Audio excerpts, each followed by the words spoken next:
نحمده ونصلي على رسوله الكريم اما بعد فاعوذ بالله من الشيطان الرجيم بسم الله الرحمن الرحيم رب اشرح لي صدري ويسر لي امري واحلل عقدة من لساني يفقهوا قولي۔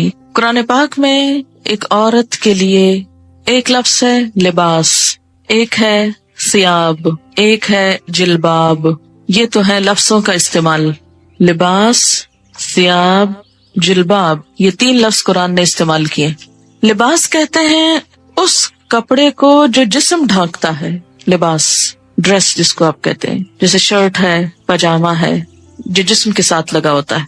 ثیاب اور جلباب وہ کپڑا ہے جو لباس سے اوپر ہوگا۔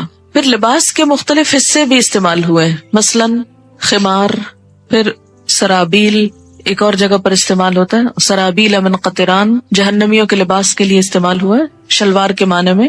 اسی طرح قمیص، تو ایک ہے قمیص جو اوپر کا لباس ہے، پاجامہ یا شلوار جو ہے وہ اس کو مکمل کرتا ہے۔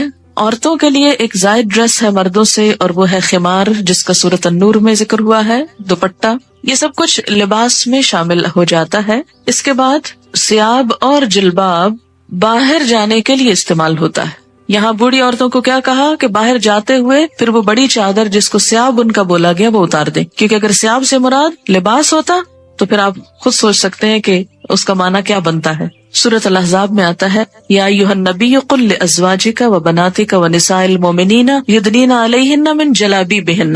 تو اس سے کیا پتہ چلتا ہے کہ گھر کے اندر تو لباس ہوگا، گھر کے باہر جلباب ہوگا، ثیاب ہوگا۔ کچھ زینت ایسی ہے کہ جو گھر کے اندر چھپانی ہوگی اس کو ستر بولتے ہیں، جو ایک عورت عورت کے سامنے یا ایک مرد مرد کے سامنے چھپاتا ہے، یا ایک عورت اپنے محرم رشتہ داروں کے سامنے چھپاتی ہے یا کچھ نامحرم رشتہ داروں کے سامنے، اور ایک حجاب ہے جو غیر محرم لوگوں کے سامنے استعمال کیا جاتا ہے۔ یہ ہے خلاصہ اس حکم کا جو ایک عورت کو اپنے جسم کی حفاظت کے لیے قرآن پاک میں دیا گیا ہے۔ پہلی چیز کیا ہے یہ سمجھ لیجئے کہ لباس کس کا نام ہے، ثیاب کس کا نام ہے، حجاب کس کو کہتے ہیں، کیونکہ حجاب کا لفظ بھی آتا ہے، یعنی لفظ حجاب بھی استعمال ہوا ہے۔ حجاب کہتے ہیں پردے، آڑ، اوٹ کو۔ سورۃ الاحزاب میں آتا ہے ازواج مطہرات کو حکم دیا گیا وَإِذَا سَأَلْتُمُوهُنَّ مَتَاعًا فَاسْأَلُوهُنَّ مِنْ وَرَاءِ حِجَاب۔ جب تم ان سے کوئی چیز مانگو تو حجاب کے پیچھے سے مانگو۔ تو حجاب ضروری نہیں کہ جسم پر ہو، حجاب کا لفظ جسم کے لیے بھی استعمال ہو سکتا ہے، جسم کے اوپر کپڑے کے لیے، یا آڑ یا اوٹ کی بات ہے، مثلا دروازے کے اوپر جو پردہ لٹکا ہوا ہے، یا کسی بھی ایسی جگہ پر کہ جو عورتوں کے بیٹھنے کی جگہ ہے جس کے پیچھے وہ چھپ کر بیٹھی ہوئی۔ حجابہ کا مطلب ہوتا ہے چھپنا۔ یا بنی آدم، اے آدم کی اولاد۔ بنی ویسے تو ابن سے ہے اور اس کی جمع بنین ہے، اور مضاف ہونے کی وجہ سے نون اڑ گیا ہے تو بنی آدمہ رہ گیا، بنین آدمہ کی بجائے، لیکن مراد اس سے مرد اور عورتیں سبھی ہیں۔ جب بنی آدم کہا جاتا ہے یا جیسے بنی اسرائیل کہا جاتا ہے تو اس سے مراد بنی اسرائیل کے صرف مرد نہیں عورتیں بھی ہیں، تو یہاں بھی بنی آدم سے مراد مرد و عورت دونوں ہیں۔ اے آدم کے بچوں، اے آدم کی اولاد، اے انسانوں، قد انزلنا علیکم لباسا، یقیناً ہم نے تم پر لباس اتارا ہے، انزلنا ہم نے نازل کیا، علیکم تم پر، لباسن لباس، یعنی انسان کے اندر لباس پہننے کا جذبہ یا خیال ہم نے اس کے دل میں ڈالا۔ اسی لیے حضرت آدم علیہ السلام اور حضرت حوا کا جب شاہی لباس اترا، جنت کا لباس، تو کیا ہوا، فوراً ہی پتوں سے اپنے آپ کو ڈھانپنے لگے۔ تو یہ کیا تھا، وہی الہام یا وہی جبلت جس پر انسان پیدا ہوا ہے۔ قد انزلنا علیکم لباسا، ہم نے تم پر لباس اتارا ہے، یواری سوآتکم، جس کا مقصد کیا ہے، یواری جو چھپاتا ہے، سوآتکم تمہارے جسم کے قابل شرم حصوں کو، تمہاری شرم گاہوں کو۔ سوآت سوآتن سے ہے، لاش کے لیے بھی لفظ پیچھے استعمال ہوا ہے، سو اس کا مادہ ہے روٹ جس کا مطلب ہی برا ہے، برائی۔ وریشا اور زینت، ریش عربی میں پرندے کے پر کو کہتے ہیں، ریشتن فیدر کے لیے استعمال ہوتا ہے۔ پرندے عموماً اپنے پروں کی وجہ سے ہی پہچانے جاتے ہیں، اور یہ پر ان کے لیے پہچان کے علاوہ خوبصورتی کا ذریعہ بھی ہیں. اسی لیے ریشہ کا ترجمہ زینت کیا گیا ہے. زینت کے علاوہ پر حفاظت کا ذریعہ بھی ہیں، گرمی سردی سے بچاؤ کا ذریعہ بھی. تو یہاں پر لباس کے 2 مقاصد بتائے گئے. نمبر 1 کہ وہ جسم کو ڈھانپے، اور نمبر 2 انسان کو حسن بھی بخشے، انسان کے لیے زینت حاصل کرنے کا ذریعہ بھی ہو، خوبصورتی کا سامان بھی ہو. عموماً ہمارے ہاں یہ تصور پایا جاتا ہے کہ اگر کوئی شخص نیک ہے، پارسا ہے، تو اسے کھدر کا لباس پہننا چاہیے، یا بے ڈھنگا لباس ہونا چاہیے، یا اس کے ساتھ خوبصورتی کا کوئی تعلق نہیں. قرآن کی یہ آیت اس تصور کی تردید کرتی ہے. اگرچہ یہ ضرور ہے کہ لباس سادہ ہو، کمفرٹیبل ہو، انسان اسے پہن کر کام کر سکے، لیکن یہ نہیں کہا گیا کہ وہ دیکھنے والے کی شخصیت کو بدنما کر دے. جہاں تک یواری سوآتکم کا تعلق ہے تو لباس کی 2 چیزیں بتائی گئیں کہ وہ شفاف نہ ہو، وصاف نہ ہو. شفاف کا مطلب کیا ہے؟ ٹرانسپیرنٹ نہ ہو، یواری چھپائے. اگر کوئی لباس جسم کو چھپاتا نہیں، یواری کی صفت پوری نہیں کرتا، تو وہ بھی اسلامی لباس نہیں. اور دوسرا وصاف نہ ہو. وصاف کا کیا مطلب؟ اتنا ٹائٹ نہ ہو کہ جس سے جسم کے اعضاء الگ الگ نظر آنے لگے. نہ مردوں کے لیے یہ پسندیدہ ہے اور نہ ہی عورتوں کے لیے.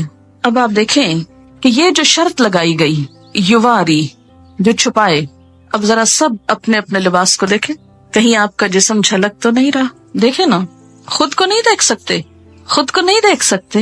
شرم، اپنے آپ سے شرم، تو دوسروں سے شرم نہیں آتی، اور اس سے بڑھ کر اللہ سے نہیں آتی. ہم مسلمان ہیں، ہم اس وقت سب سے زیادہ مقدس محفل میں بیٹھے ہوئے ہیں. اگر اس محفل میں بیٹھ کر اللہ کا حکم پورا نہیں کر سکتے، کہاں کریں گے؟ فطرت میں ہے نا، اس لیے ابھی دین سے نہیں پوچھیں، فطرت سے پوچھیں. تو میں نے آپ سے کہا تھا کہ ہم سب اس آیت کی روح سے خود کو پرکھتے. آپ نے کہا خود کو نہیں دیکھ سکتے. اب اس طرح کریں کہ ہر ایک اپنے سے دائیں طرف بیٹھے ہوئے شخص سے کہے کہ وہ اس کو دیکھے. ہر شخص پہلے اپنے دائیں طرف والے سے پوچھے، یعنی پیئرز میں ہو جائیں نا، 2 ہو جائیں، پھر اس کے بعد ہر 2 شخص ہو جائیں، اور پھر دونوں ایک دوسرے کا لباس دیکھیں ذرا، اور کیا دیکھ کر بتائیں گے کہ کیا آپ کا جسم اس سے جھلک رہا ہے یا نہیں. یہ دین، ابھی دین کی بات نہیں ہو رہی، یہ فطرت کی بات ہو رہی ہے نا. دیکھیں آپ کے جو ماں باپ تھے سب سے پہلے والے، آدم اور حوا، ان کو کسی نے سکھایا تھا؟ کسی نے نہیں بتایا، لیکن پیور تھے نا. تو باوجود اس کے کہ شیطان کے حملے کا شکار ہو چکے تھے، لیکن جو ہی شیطان نے ایک حملہ کیا دوسرا نہ کرنے دیا، اپنے آپ کو ڈھانپ لیا فوراً. دیر ہی نہیں لگائی، مشورہ بھی نہیں کیا کہ ڈھانکے گئے ایسے ہی پھرتے رہے، کون ہے تیسرا یہاں. وہ یہ کہہ سکتے تھے نا کوئی تیسرا تو ہے نہیں، اور وہ تو آپس میں شوہر اور بیوی تھے، ان کا کیا پردہ. کوئی وحی نہیں آئی تھی کہ جسم ڈھانپو. وہ تو کیا ہوا، آ کے شاہی لباس اتروائے گئے. پھر آپ دیکھیں کہ آپ میں سے کچھ لوگ سوچ رہے ہوں گے کہ تو ہم عورتوں میں بیٹھے کیا فرق پڑتا ہے. لیکن کیا ہم یہ لباس صرف عورتوں میں پہنتے ہیں یا باہر بھی، جہاں آدمی ہوتے ہیں سڑک وغیرہ، گاڑی میں، وین میں، ڈرائیور، دوسرے تیسرے، ان کے سامنے بھی. اور پھر تیسری چیز یہ کہ اسلام کی روح سے نہ پوچھیے نہ بتائیے، صرف فطرت کے اعتبار سے پوچھیے کہ گھٹنوں سے اوپر کا حصہ جو ہے نا، یہ خاص طور پر قابل شرم ہے نا، جس کو ران بولتے ہیں، اوپر کا حصہ، ٹانگ کے اوپر کا حصہ جو ہے. آپ دیکھیں کہ کیا یہ عورتوں کو بھی دکھانا چاہیے؟ نہیں، عورتوں کو بھی نہیں دکھا سکتے. پنڈلیوں کی حد تک خیر ہے، لیکن گھٹنا میں نی، جو نیز ہے آپ کے، اس سے اوپر عورت بھی نہیں دیکھ سکتی. اسی طرح پیٹ، کمر، یہ حصے. تو آپ اپنی اپنی لباس کو چیک کریں کہ کیا آپ کے بیٹھنے کے انداز سے، کیونکہ میں جب یہاں سے پڑھا رہی ہوتی ہوں نا، بعض اوقات میری نظر پڑ جاتی ہے اور پڑھانا میرے لیے مشکل ہو جاتا ہے. لیکن میں نے اتنے دن اس لیے خاموشی اختیار کی کہ میرا حکم آپ کیوں مانے. میں آپ پہ داروغہ نہیں بنا کے بھیجی گئی. معلم تو ہو سکتی ہوں لیکن داروغہ نہیں، پولیس مین کا کردار نہیں. جو اللہ سے نہ ڈرے وہ مجھ سے کیا ڈرے گا. اگر مجھ سے ڈریں بھی تو آپ کو تو کوئی فائدہ ہی نہیں، کوئی ثواب ہی نہیں. ثواب تو اللہ سے ڈرنے کا ہوگا. کتنا کپڑا لگ جائے گا، یا کیا ایسا مٹیریل اویلیبل نہیں، اگر نہیں تو اویلیبل کر لینا چاہیے، یا اس کے اوپر کچھ اور پہن لینا چاہیے جس سے وہ ڈھک جائے. کیونکہ بخاری اور مسلم کی حدیث ہے، صنفان من اہل النار لم ارہما، آگ میں جانے والوں کے دو گروہ جنہیں میں نے نہیں دیکھا. ایک گروہ ان میں سے مردوں کے بارے میں ہے، ظالم حکمرانوں کے بارے میں ہے، اور دوسرا عورتوں کے بارے میں ہے. حدیث کے الفاظ ہیں، یہ میرے الفاظ نہیں کہ مت سوچیں کہ آپ یہ کیسی باتیں کر رہی ہیں اور ہم کو یہ ڈرا رہی ہیں اور یہ کہہ رہی ہوں. میں تو کوئی حیثیت نہیں رکھتی کہ آپ کو کچھ بھی کہوں. نبی صلی اللہ علیہ وسلم کے الفاظ ہیں، اور جو آپ پر ایمان لاتا ہے آپ کی بات کو بھی اسے ماننا چاہیے، ورنہ تو ماننے کا کوئی مقصد نہیں. اور اگر ہم چاہتے ہیں کہ قیامت کے دن آپ ہماری شفاعت کرائیں، آپ ہمیں حوض کوثر سے پانی پلائیں، حشر کے میدان میں جہاں اتنی گرمی ہوگی کہ ہر شخص، حدیث میں آتا ہے ہر شخص عطش پیاس کی رٹ لگائے ہوئے ہوگا، ہر شخص پسینے میں ڈوبا ہوا ہوگا، جس کی تھوڑی سی جھلک آپ کو ہلکی سی، اس سے 70 گنا 70 ڈگری ٹیمپریچر زیادہ کہہ لیں. سورج قریب ہوگا، کوئی چھت سایہ بھی نہ ہوگا سوائے رحمان کے عرش کے سائے کے، کہ جس کے نیچے مخصوص لوگ جا سکیں گے، ہر ایک نہیں پہنچ سکے گا وہاں. آپ صلی اللہ علیہ وسلم اپنی امت کو حوض کوثر سے پانی پلائیں گے، اور جس کو ایک دفعہ پلائیں گے دوسری دفعہ اس کو پیاس نہ لگے گی.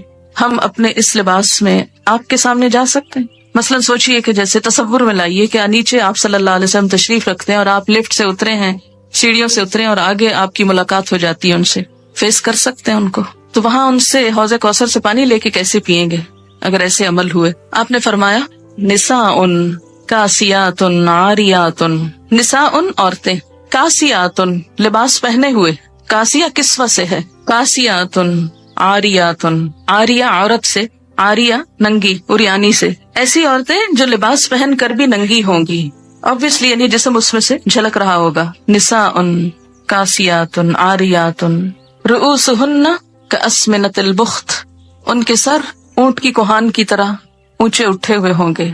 ہیئر سٹائل کی طرف اشارہ ہے کہ ان کے سر اونچے اٹھے ہوئے ہوں گے. کس طرح؟ جیسے اونٹ کی کوہان اٹھی ہوئی ہوتی، کوہان اس کی ہم کو کہتے ہیں نا وہ ابھرا ہوا حصہ ہے. فرمایا لا يدخلن الجنۃ، یہ جنت میں داخل نہ ہو سکیں گی، ولا یجدن ریحھا، اور اس کی خوشبو بھی نہ پا سکیں گی، حالانکہ اس کی خوشبو دور دور تک پھیل رہی ہوگی. تو قرآن کا یہ حکم ہمیں کیا بتاتا ہے کہ ہم ایسا لباس پہنے جس سے ہمارے سطر ڈھک جائیں. اسی لیے ہمیں جو دعا سکھائی گئی لباس پہن کر وہ کیا ہے؟ الحمدللہ الذی کسانی، اللہ کا شکر جس نے مجھے لباس پہنایا، ما اواری بہی عورتی، جس سے میں اپنے عریانی کو چھپا سکتا ہوں. تو اس دعا میں بھی یہی لفظ ہے، وَأَتَجَمَّلُ بِهِ فِي حَيَاتِي، اور میں اپنی زندگی میں اس سے خوبصورتی حاصل کرتا ہوں. تو لباس کا دوسرا مقصد کیا ہے؟ وریشا، خوبصورت لباس ہو. خوبصورتی پسندیدہ ہے، لباس میں ڈیزائننگ میں حرج نہیں. ایک آدمی نے پوچھا یا رسول اللہ صلی اللہ علیہ وسلم، ایک آدمی کو یہ پسند ہے کہ اس کا لباس خوبصورت ہو، تو کیا یہ تکبر ہے؟ آپ نے فرمایا ان اللہ جمیل، بے شک اللہ خوبصورت ہے، یحب الجمال، خوبصورتی کو پسند کرتا ہے. اللہ تعالیٰ خود خوبصورت ہے، خوبصورتی کو پسند کرتا ہے. تکبر تو حق کو نہ ماننے اور دوسروں کو حقیر سمجھنے کا نام ہے. تکبر کیا ہے؟ حق کو نہ ماننا، بات سمجھ بھی آ جائے قبول نہ کرنا. جیسے آج یہ بات ہوئی، اب آپ میں سے کچھ لوگ اپنے عمل کو بدل لیں گے اور کچھ پرواہ بھی نہیں کریں گے، کوئی نہ کوئی تعویل ڈھونڈ لیں گے. کسی کا تو کچھ نقصان نہیں اس میں، ان کا اپنا ہی ہے. فرمایا تکبر تو حق کو نہ ماننا اور دوسروں کو حقیر سمجھنا ہے. البتہ شہرت کے لیے لباس پہننے پر وعید ہے. شہرت کا لباس، دکھاوے کا، دوسروں کو مروب کرنے کا. حدیث پاک میں ہے من لبس ثوب شہرت فی الدنیا البسہ اللہ ثوب مذلت یوم القیامہ، جو شخص دنیا میں شہرت کا لباس پہنے گا اللہ قیامت کے دن اسے ذلت کا لباس پہنائے گا. مشکات کی روایت ہے لباس قیمتی بھی ہو سکتا ہے لیکن اپنی حیثیت کے مطابق، اسراف نہ ہو. یہ نہیں کہ کھانے کو ہے نہیں اور ساری آمدنی لباس پر لگ رہی ہے، پوری کی پوری تنخواہ خواتین کی صرف لباس کی خریداری میں چلی جائے تو یہ اسراف ہوگا. مثلاً آپ صلی اللہ علیہ وسلم نے ایک مرتبہ ایک چادر پہنی جس کی قیمت 1000 روپے کے برابر تھی. اب 1000 روپے کی ویلیو بھی بدلتی رہتی ہے. اسی طرح امام ابو حنیفہ رحمۃ اللہ علیہ کی ایک چادر تھی جس کی قیمت 400 اشرفیاں تھی. 400 اشرفیاں، اشرفی کس کا سکہ ہوتی؟ سونے کا. تو اس سے آپ اندازہ لگائیں کہ کتنی مہنگی ہوگی. خاص خاص موقعوں پہ پہنتے تھے. اس کا یہ مطلب نہیں کہ ہم لاکھوں کا دلہن کا جوڑا بنا کے بیٹھ جائیں کہ امام ابو حنیفہ کی چادر ایسی تھی. وہ جوڑا اور اس میں بہت فرق ہے. مسند علم پر قیمتی لباس پہن کر بیٹھنا وہ اور چیز ہے، لیکن ایک دکھاوے کے لیے، ایک ریاکاری کے لیے، دوسروں پہ روب جمانے کے لیے اتنا پیسہ خرچ کرنا بالکل مختلف چیز ہے. امام مالک کے حالات زندگی میں آپ نے پڑھا ہوگا کہ وہ جب حدیث کے درس کے لیے آتے تھے تو روزانہ نیا جوڑا پہنتے تھے اور ایک دفعہ پہننے کے بعد اس کو صدقہ کر دیتے تھے، یعنی جو لباس ایک دفعہ پہنتے تھے وہ دوبارہ نہیں پہنتے تھے. نہایت خوبصورت، صاف ستھرا، عمدہ لباس ہوتا. جب ان سے پوچھا گیا کہ آپ ایسا کیوں کرتے ہیں تو وہ کہتے کہ نبی صلی اللہ علیہ وسلم کی حدیث یا آپ کی مجلس کے وقار کے لیے، کیونکہ ہر مجلس کا ایک وقار ہوتا ہے. اتنے بڑے انسان کے نام پر قائم کی ہوئی مجلس میں سب سے بہترین لباس پہنتا ہوں، اور جب مجلس ختم ہوتی لباس اتارتے اور صدقہ کر دیتے، اپنے شاگردوں کو دے دیتے. ان کے ہاں ایسا ہوتا تھا کہ مختلف لوگ مسلسل آتے، کچھ عرصہ رہتے، ان سے سیکھتے، پھر آگے چلے جاتے. تو یہ طالب علم بھی ہوتے تھے، مسافر بھی ہوتے تھے، اور ان کے پاس یہ لباس کہاں سے آتے تھے؟ ان کے مختلف شاگردوں کی طرف سے جو چلے جاتے، وہ پھر بعد میں ہدایہ بھیجتے اور وہ ان کو ان کی خوشی کی خاطر استعمال کرتے اور ساتھ ہی صدقہ کر دیتے. ہمارے ہاں تو تصور ہے نا کہ صدقہ صرف اس چیز کا ہو سکتا ہے جو گھسی پٹی، بیکار، فضول ہو جائے، جس کا اب آئندہ کوئی استعمال ہے ہی نہیں، اس کو صدقہ کر دو. لیکن کوئی چیز جو استعمال کے تھوڑے سے بھی قابل ہو اسے رکھے رکھو، چاہے استعمال کا موقع ملے یا نہ ملے. تو اصل چیز جس سے بچنا چاہیے وہ دو ہیں، ایک تو ریاکاری، اسراف، اور دوسرے بے حیائی کا لباس. لباس انسان کی شخصیت کا بھی پتہ دیتا ہے. لباس انسان کے باطن کا رنگ ہوتا ہے کہ وہ اندر سے کیسا ہے. جیسا وہ اندر سے ہوتا ہے ویسے ہی وہ لباس پہنتا ہے. ہر شخص کی اپنی ایک چوائس ہوتی، اپنا اس کا ایک ڈیزائن ہوتا ہے، اپنا ایک سٹائل ہوتا ہے. پھر جو خوبصورت بات یہاں پتہ چلتی ہے وہ یہ ہے کہ خوبصورت لباس کو ریش، پر سے تشبیہ دی گئی. اس وقت کچھ پر آپ کو دکھانے کے لیے لائے ہیں. ذرا ان پروں کو آپ دیکھیے کہ کوئی انسان ایسی خوبصورت چیز بنا سکتا ہے. یہ آپ دیکھیں، اس کا کبھی قریب سے آپ شیڈ دیکھیں تو آپ حیران ہو جائیں، کیونکہ ہم دیکھتے بھی ہیں نا مور، تو کہاں دیکھتے ہیں؟ دیکھتے ہی نہیں. ہم اپنے لباس نہیں دیکھتے تو موروں کے کہاں دیکھیں گے؟ ابھی آپ کہہ رہے تھے نا، دیکھا ہی نہیں جاتا. کس قدر خوبصورت، ایسے لگتا ہے جیسے کسی نے دھاگے سے باقاعدہ وہ کڑھائی کی ہوئی ہے، اور اتنے خوبصورت شیڈ، اتنے زبردست کہ انسان حیران رہ جاتا ہے. اور ایسا تھریڈ، اتنا سلکی تھریڈ تو ہم ویسے خود بھی پروڈیوس نہیں کر سکتے. اس میں وہ نظافت اور لچک، اور پھر آپ دیکھیں کہ کس خوبصورت طریقے سے اس کی آؤٹ لائن بنائی ہوئی ہے، اور آؤٹ لائن کے ساتھ بھی شیڈز ہیں. اور پھر جو پر اٹھے ہوئے ہیں یہ آپ دیکھیں کتنی ترتیب کے ساتھ، جیسے کسی نے باقاعدہ ٹرمنگ کی ہوئی. یہ خود ہی بن گئے، خود نہیں بن سکتے. اللہ تعالیٰ نے پرندوں کو تو خود ہی دے دیا، خود ہی پہنا دیا. ہمیں عقل دی اور کیا کہا؟ استعمال کرو اور اپنے لیے خوبصورت لباس بنا لو.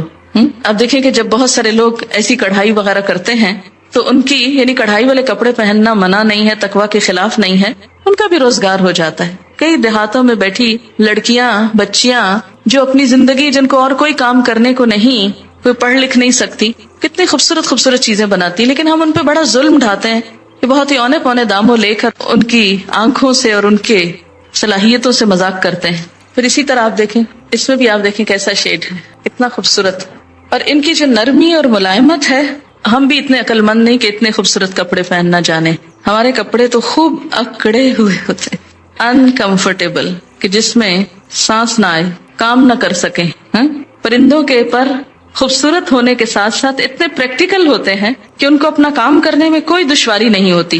ہم بعض اوقات خوبصورت لباس پہننے کے شوق میں ایسا لباس پہن لیتے ہیں کہ جو بالکل پریکٹیکل نہیں ہوتا. پڑھاتے وقت اگر ساتھ یہ بھی دکھایا جائے تو تھوڑی سی فیلنگ اچھی آتی ہے کہ اللہ تعالیٰ نے کیا کیا خوبصورتی پیدا کی اور کس کے لیے پیدا کی. یہ پرندے ادھر ادھر اڑتے پھرتے، ان بیچاروں کو تو خود تو کلرز پتہ نہیں اپنے نظر بھی آتے ہیں کہ نہیں.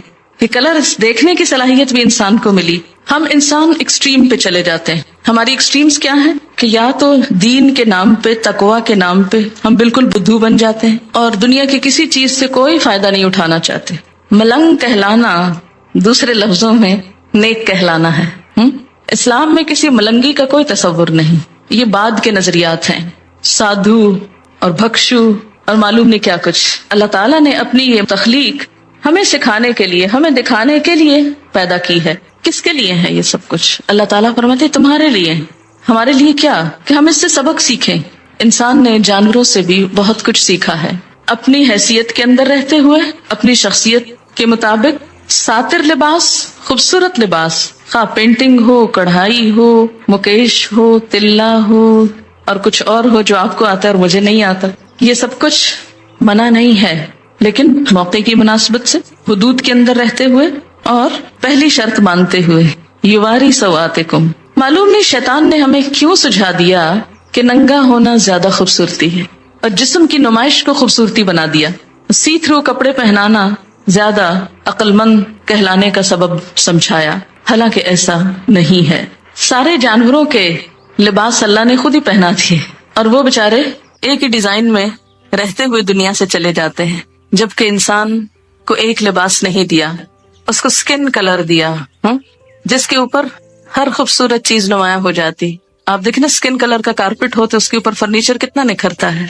تو اسی طرح آپ کو اللہ نے سکن کلر کا جسم دیا جس کے اوپر خوبصورت رنگوں کے لباس، خوبصورت کڑھائیوں کے لباس آپ کے لیے حسن کا سبب ہے۔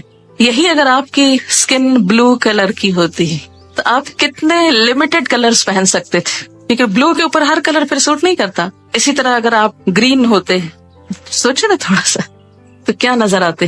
کتنی وسیع چوائس دی ہے اللہ نے آپ کو، ہم شکر نہیں کرتے، شکر نہیں بجا لاتے۔ اور آپ کو معلوم ہے کہ ایک پرندے پر تقریباً 10,000 مختلف قسم کے پر ہوتے ہیں، بعض پر اڑنے کے کام آتے ہیں، بعض جسم کے ساتھ ہوتے ہیں، اس کی شیپ نمایاں کرتے ہیں۔ اسی طرح فلفی ہوتے ہیں، نرم ہوتے ہیں، آرام دہ ہوتے ہیں۔ تو لباس بھی اگر آرام دہ ہو، نرم ہو، سلکی ہو، کمفرٹیبل ہو تو اس میں حرج نہیں، گناہ کی بات نہیں۔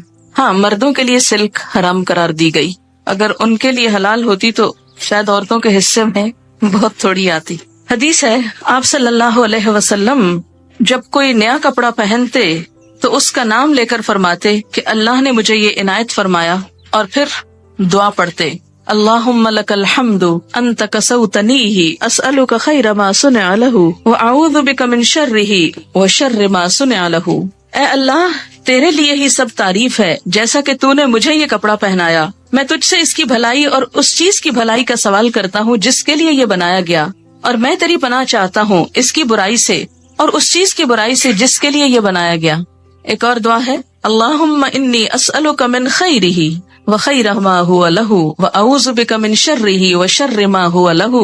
ترجمہ ہے اے اللہ، میں آپ سے اس کپڑے کی بھلائی کا اور یہ جس مقصد کے لیے ہے اس کی بھلائی کا سوال کرتا ہوں، جس مقصد کے لیے یہ کپڑا پہنا ہے اس کی بھی بھلائی کا سوال۔ کتنا خوبصورت ذہن موڑتا ہے نا اسلام اچھی طرف۔ کپڑا پہنو، کسی خاص اوکیزن کا کپڑا پہن رہے ہو، اور ہو سکتا ہے آپ کپڑے تو خوب پہن جائیں اور وہ سارا اوکیزن برباد ہو جائے، تو اس اوکیزن کے لیے بھی دعا مانگی جا رہی ہے ساتھ ہی۔ اگر آپ یہاں آنے سے پہلے یہ دعا پڑھیں تو اس سارے کام کی بھلائی کی دعا ہو جائے گی، اور اس کی برائی سے یعنی اس لباس کی برائی سے اور یہ جس مقصد کے لیے ہے اس کی برائی سے تیری پناہ چاہتا ہوں، تو آپ محفوظ بھی رہیں گے۔ حضرت عمر فرماتے ہیں نبی صلی اللہ علیہ وسلم نے فرمایا نئے کپڑے پہنتے ہوئے یہ دعائیں پڑھیں الحمدللہ الذی کسانی ما اواری بہ عورتی واتجمل بہ فی حیاتی۔ سب تعریف اللہ کے لیے ہے جس نے مجھے یہ کپڑا پہنایا جس سے میں اپنے شرم کی چیز چھپاتا ہوں اور اپنی زندگی میں اس کے ذریعے خوبصورتی حاصل کرتا ہوں، اور پھر پرانے کپڑے کو صدقہ کر دے تو زندگی میں اور مرنے کے بعد خدا کی حفاظت اور خدا کے چھپانے میں رہے گا، یعنی اس کا عیب ڈھک جائے گا۔ جب ننگا ہوتا ہے نا تو فرشتے ساتھ چھوڑ دیتے ہیں جو حفاظت کرتے ہیں، جو ہی فرشتے ساتھ چھوڑتے شیطان حملہ آور ہوتا ہے۔ اگر آپ بسم اللہ پڑھ کر اپنے لباس اتار کر چینج کرتے وقت یا نہاتے وقت تو انشاءاللہ تعالیٰ بہت سی چیزوں کے شر سے محفوظ رہیں گے۔ اس کے بعد فرمایا وَلِبَاسُ التَّقْوَى، اور تقویٰ کا لباس۔ ایک لباس انسان کے ظاہر کا ہے اور ایک لباس انسان کے باطن کا ہے۔ تقویٰ کہاں ہے؟ دل میں۔ التقویٰ ہاں ہونا، تقویٰ یہاں ہے، اندر ہے، دل میں ہے۔ تو دل کا لباس جس طرح ظاہر کو خوبصورت بنانا ضروری ہے اور اس کو چھپانا ضروری ہے، اسی طرح باطن کو بھی، اندر کو بھی خوبصورت بنانا ضروری ہے۔ ظاہر تو لوگ دیکھتے ہیں، باطن اللہ دیکھتا ہے۔ ہم لباس میں کتنا زیادہ اس بات کا خیال کرتے ہیں کہ لوگ کیا کہیں گے۔ لوگ کہیں گے لو ہر وقت ایک ہی لباس پہنا ہوتا ہے، روز وہی، ہر پارٹی میں وہی، اور صرف لوگوں کی نظروں میں جچنے کے لیے ہم کتنی بڑی بڑی رقمیں خرچ کر دیتے ہیں، کتنے بازاروں کے ٹیلرز کے پاس چکر لگاتے ہیں، کتنا پیسہ لگاتے ہیں۔ مکان بنانے کے بعد جو زیادہ خرچ آتا ہے کھانے پینے سے بھی بڑھ کر وہ عموماً لباس پر ہوتا ہے۔ لیکن اندر کے لباس کو خوبصورت بنانے کے لیے جسے صرف اللہ دیکھتا ہے اس کے لیے ہم کیا کرتے ہیں؟ لباس التقویٰ، تقویٰ کا لباس باہر بھی ہوگا، ظاہر ہے کہ وہ جب اللہ کی مرضی کے مطابق ہوگا تو تقویٰ کا ہوگا، اور اگر شیطان کی مرضی کے مطابق ہے، یاد رکھیے شیطان نے لباس اتروائے تھے، تو اگر ہم اللہ کی مرضی کا نہیں پہنیں گے تو مطلب کیا ہے کہ شیطان کی مرضی کا ہے۔ تو وہ تقوی کا لباس نہیں ہو سکتا جو ایک شیطانی لک دیتا ہو یا شیطان کو خوش کرتا ہو. اور اسی طرح اندر کا لباس، دل کا لباس اللہ کا خوف. تقوی کیا ہے؟ اللہ کا خوف، حق کو مان لینا، اپنے لیے اور دوسروں کے لیے ایک ہی معیار، خود کو بندہ سمجھنا، تواضع اختیار کرنا، یہ سب کچھ اندر کے لباس میں ہے. اپنے دل کو، اپنے اندر کو حسد، بغض، نفرت، عداوت سے پاک کرنا. وہ چیزیں جو ہم ظاہر نہیں کر سکتے اندر بھی جمع نہ کر کے رکھیں. آپ کسی سے نفرت کرتے ہیں، ظاہر نہیں کر سکتے تو کوشش کریں اندر سے بھی نکل جائے، اس پہ توجہ نہ دیں. پھر فرمایا ذالک خیر، یہ اچھا ہے، یہ زیادہ اچھا لباس ہے. ظاہری لباس پہ تو بہت وقت لگاتے ہو، توجہ دیتے ہو، اندر کے لباس کو بھی توجہ دو، اور یہ زیادہ اچھا ہے. جسے تقوی کا لباس مل گیا اسے سب کچھ مل گیا. لعلہم یذکرون، شاید کہ وہ نصیحت پکڑیں، شاید کے بعد سمجھ جائیں. اللہ تعالیٰ یہ کیوں کہہ رہے ہیں شاید کے؟ یہ کیوں نہیں کہتے وہ ضرور مان جائیں گے، ضرور نصیحت قبول کریں گے؟ اللہ تعالیٰ سچ فرما رہے ہیں نا. شاید کے کیوں کہہ رہے ہیں شاید کے؟ اس لیے کہ ہم ہیں ہی ایسے کہ جن سے شاید ہی کی توقع ہے، شاید یہ کر لیں، ضروری نہیں کہ کریں. اور اللہ کو تو کوئی پرواہ نہیں، نہ بھی کریں، ہاں جانا اسی کے پاس ہے. لعلہم یذکرون. سورۃ النور، نور کا مطلب ہے روشنی، اور اگر سورۃ نور پڑھی ہی نہ جائے تو روشنی کہاں سے آئے گی؟ اس میں خاص طور پر خواتین کے لیے روشنی ہے، بہت سی ہدایات ہیں. سب سے پہلی آیت ہے سورتن، ایک سورت ہے، انزلناہا، جسے ہم نے نازل کیا ہے، وفرضناہا، اور اس کو ہم نے فرض کیا ہے، یعنی لازم قرار دیا ہے. اس کے احکامات جو ہیں ان سے فرار نہیں. ہاں، وَأَنزَلْنَا فِيهَا آيَاتٍ بَيِّنَاتٍ، اور اس میں ہم نے بڑی واضح آیات اتاری ہیں کہ کوئی کل یہ نہ کہے، بہانہ نہ کرے ہمیں تو سمجھ نہیں آئی تھی کہ اللہ تعالیٰ چاہتے کیا تھے. نہیں، بڑی واضح باتیں ہیں. کس لیے ہے؟ لَعَلَّكُمْ تَذَكَّرُونَ، تاکہ تم سبق لو، تاکہ تم نصیحت پکڑو. یہ لفظی ترجمہ نصیحت پکڑو تاکہ تمہیں یاد دہانی ہو جائے. ذکر بمانا یاد دہانی. قُلْ لِلْمُؤْمِنِينَ، کہہ دیجئے مومن مردوں کو، یغضوا، جھکا کر رکھیں، من ابصارہم، اپنی نگاہوں میں سے، ویحفظوا، اور حفاظت کریں، فروجہم، اپنی شرمگاہوں کی، ذالکا، یہ بات، ازکا لہم، زیادہ پاکیزہ ہے ان کے لیے، ان اللہ، بے شک اللہ تعالی، خبیرن، باخبر ہے، خبر رکھنے والا ہے، بما یصنعون، ساتھ اس کے جو کچھ وہ کر رہے ہیں. اس آیت میں مومن مردوں سے خطاب ہے اور اگلی آیت میں مومن عورتوں سے. آپ جانتے ہیں کہ قرآن پاک کے بہت سے احکام یا ایھا الذین آمنوا کہہ کر مردوں اور عورتوں کے لیے برابر طور پر کہہ دیے جاتے ہیں، لیکن وہ احکامات جن میں خصوصی تاکید کی ضرورت ہوتی ہے اور مردوں اور عورتوں کے حکم میں بھی کچھ فرق ہوتا ہے، ان کو الگ الگ بیان کیا جاتا ہے. جس کی ایک مثال تو یہاں سورۃ النور میں ہے، ایک اور مثال سورۃ الحجرات میں ہے. سورۃ الاحزاب میں بھی خواتین کا نام لے کر مردوں اور عورتوں دونوں کو الگ الگ طور پر کچھ باتیں بتائی گئی. ان میں سے زیادہ تر احکامات معاشرتی زندگی سے متعلق ہیں.